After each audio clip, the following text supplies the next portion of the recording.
Good morning, Tomas. Good morning, Bree, Jace, Vic, and Mike. As reported last night, 45 new cases have been confirmed for COVID-19. This brings the total case count to the CNMI to 649. I wanted to provide more details as we received more data last night as well. Of those 45 new cases from the CNMI, 34 are fully vaccinated, 6 are unvaccinated, and 1 is partially vaccinated. 2 were ineligible for the vaccination, and 2, they're waiting to hear back on their vaccination status. Of course, this comes amid the CNMI's COVID surge, as we reported one of the largest spikes just over the last week. And since October 28, when the spread for community transmission was first identified, there's been 358 new cases.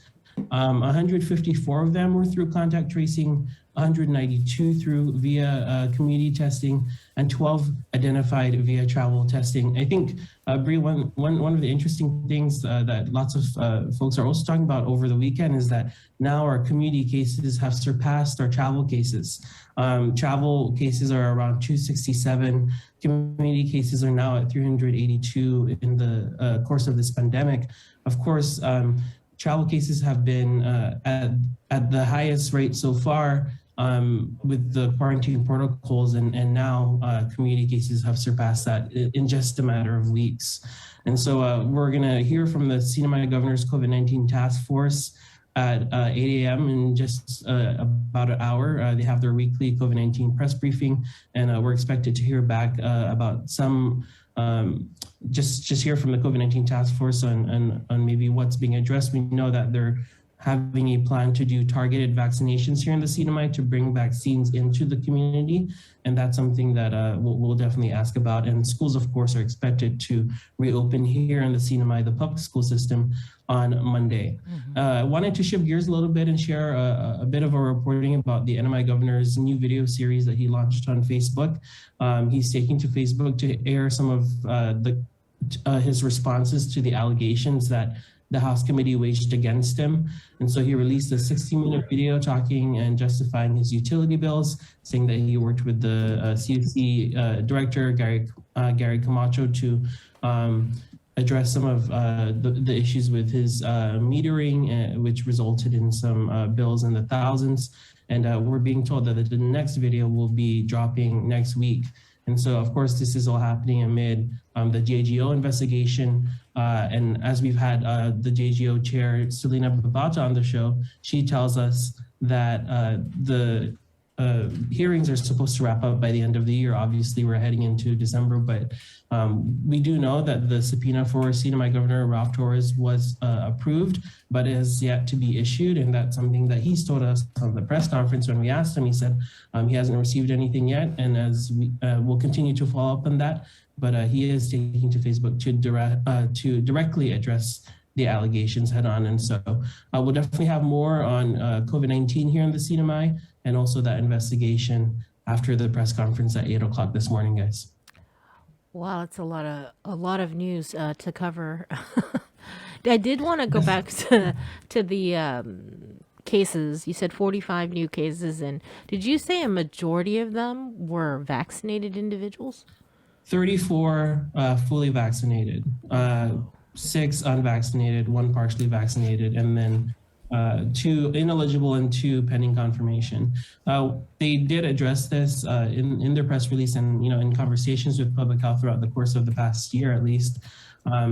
They're emphasizing vaccinations. The hospitalizations now is also something that has increased to 3. And we do know that they have the treatments here available, but of course, as all these new cases rise, their status continues to be monitored just as they're being identified. So their public health is saying vaccinations prevent hospitalizations, and hopefully that's something we'll see in the coming weeks. Does the task force there, how we have Dr. Babutsky, she breaks down all of the numbers. Do you know the age group of those that tested positive and were vaccinated? Not of the recent cases, but we're seeing, the data does not include that at the moment. And so that's something that usually public health always comes out and does their data presentation. But what we do know is that at least for the vaccination status, the regional epidemiologist Stephanie Curran-Elali was saying that it seems to be proportionate, as in the number, proportionate to what is reflected in the vaccination rate in the CNMI. And so she says as vaccinations increase, it is proportionate to the cases that we're seeing. So that's their explanation for that. What about additional restrictions? Has there been any word on that? No, not at all. I think at this point, Bree, maybe I've asked about 4 times about whether or not there was a threshold, or if they're looking at a certain positivity rate, case count, hospitalizations, whether or not if restrictions would take place during if the alternate care site were to be activated. None at all. They say they trust the community and that the community has self-imposed regulations. Businesses do have mask, requirements.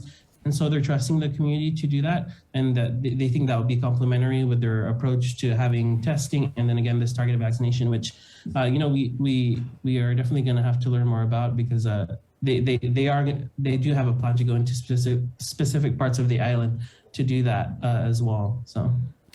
All right. Well, thank you, Tomas, and also great job on your series that you've been doing this week. I know it all kind of culminates to today, so you give our listeners and our viewers what tonight's segment will focus on.